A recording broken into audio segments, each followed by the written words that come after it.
Hey guys, welcome to this video lecture series on the subject of energy technology. I'm Harsh Panchal, Assistant Professor in Chemical Engineering Department of LJIET Institute of Engineering and Technology. In previous video, we have started the largely available form of non-conventional source of energy, that is solar energy.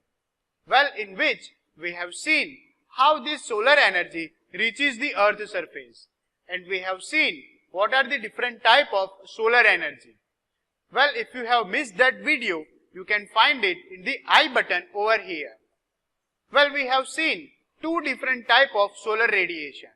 One is the direct solar radiation and another one is the non-direct or diffuse radiation.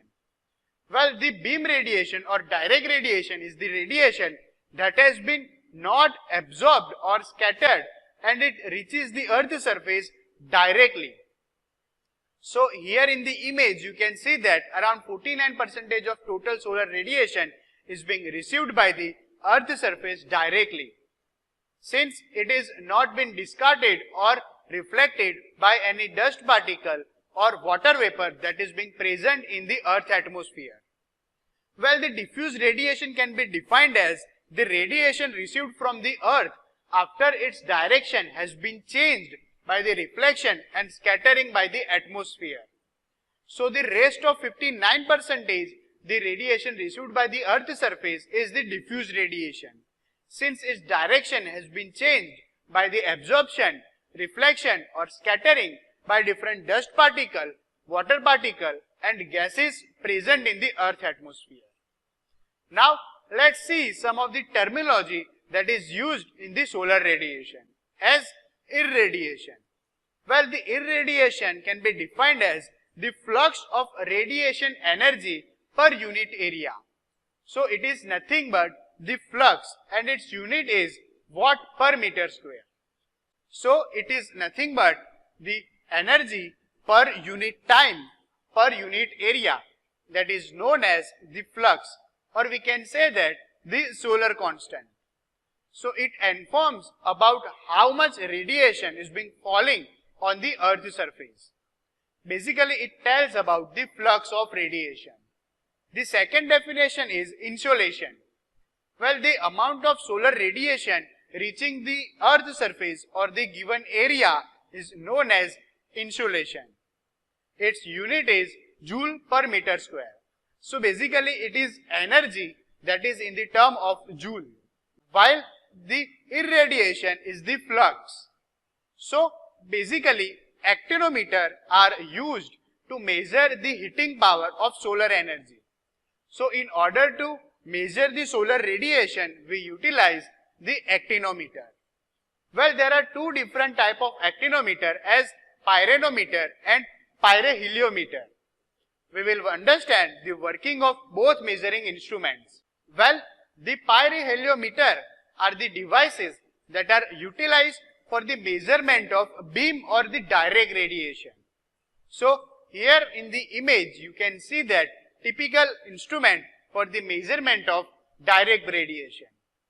Its outer surface look like a long tube projecting radiation at sensor disc located at the base. So here in the image on the top of the screen you can see the telescope kind of structure, which is nothing but pyroheliometer.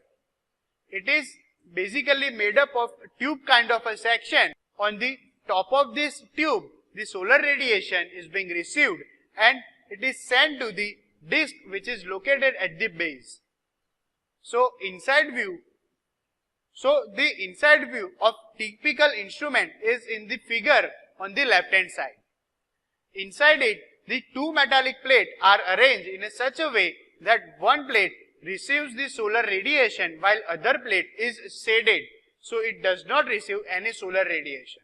So here in the image, the S1 plate is receiving the solar radiation, that is direct or beam radiation, while the S2 plate is being shaded with the M.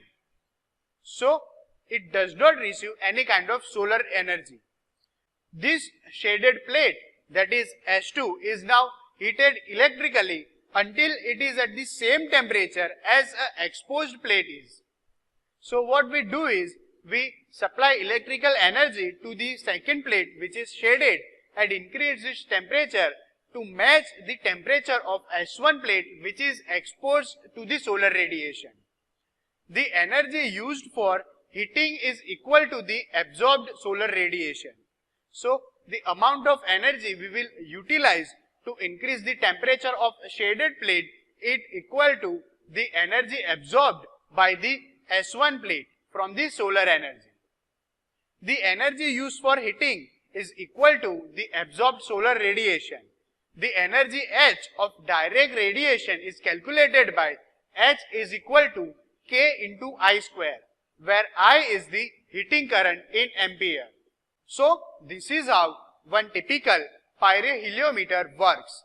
Here in the image you can see it is basically a tube kind of a structure inside which we have arrangement as the left hand side figure. So it basically has a two metallic plate. One is exposed to the sun and another one is shaded. So we will supply the electric current to the shaded plate and increase its temperature to match the temperature of exposed plate. And by calculating the electrical current, we can measure the solar radiation. Well, this type of measurement instrument can only measure the direct radiation. Hence, it does not measure the diffused radiation. Well, in order to measure the diffused radiation, the pyroheliometer, the pyranometer are used. Well, the pyro means fire and ano means the above the sky in the Greek language. It is used to measure the global radiation. That means it can measure the direct radiation and diffused radiation as well. The solar radiation is allowed to fall on the black surface which is on the hot junction of the thermopile. So here in the image you can see the typical example of pyrometer. So this is the typical diagram of the pyrometer. On the top of this pyrometer, one thermopile is used. The upper surface of this thermopile is black surface, hence it receives all the solar radiation. While the lower plate of this thermopile is known as the cold section, which does not receive any of the solar radiation. Hence, as a result, EMF proportional to solar radiation is being generated and it is measured by the thermopile. So this is how we can measure the solar radiation. Well, the thermopile is electronical device that convert this thermal energy into the electrical energy. It is composed of several thermocouples connected to usual series manner. So you must have understand the thermocouples. So basically this thermopile is nothing but series of such thermocouple connected and build one unit as known as the thermopile. So the hot section of this thermopile act as the black surface and the cold section of this thermopile act as the cold surface which does not receive solar radiation. And the EMF generated between these two plates measures the solar radiation. So this was all about the two measurement device that utilized for the purpose of measurement of solar radiation. Here is the shading ring that is used for the rejecting or shade the direct radiation, so that we can only measure the diffuse radiation by using pyrometer. So if you want to measure only diffuse radiation, then you have to put this shading ring covering the black surface so that it will only absorb the diffuse radiation. And if you want to measure both the radiation, that is direct and diffuse radiation, you have to remove this shading ring. Now let's understand the next type of measuring device, that is sunshine recorder. Well, the duration of bright sunshine in a day is measured by the measurement of sunshine recorder. Here in the image you can see the typical image of the sunshine recorder. Sun rays are focused by the glass sphere to the point of the card strip. So here in the image you can see one glass sphere is used, and on the backside of it the card strip is used. So whenever there is a bright sunshine, the image formed is intense enough to burn a spot on the card strip. So on the right hand side you can see such the strip which has burned on their major axis.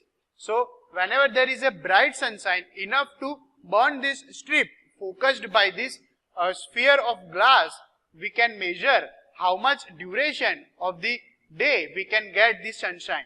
So what this typical sunshine recorder do is, it focus the solar radiation, bright solar sunshine to the strip, and it intense enough to burn this strip.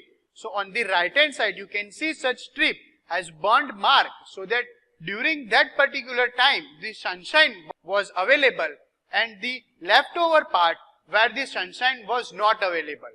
So this conclude all the measurements that are used for the solar radiation.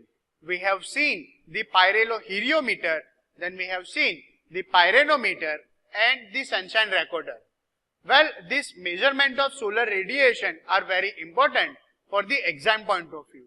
They can ask any one for the 3 marks, or they can ask all of them for the 7 marks question. This concludes the chapter, and we will see you in the next video. Till then, keep watching, keep learning. Thank you.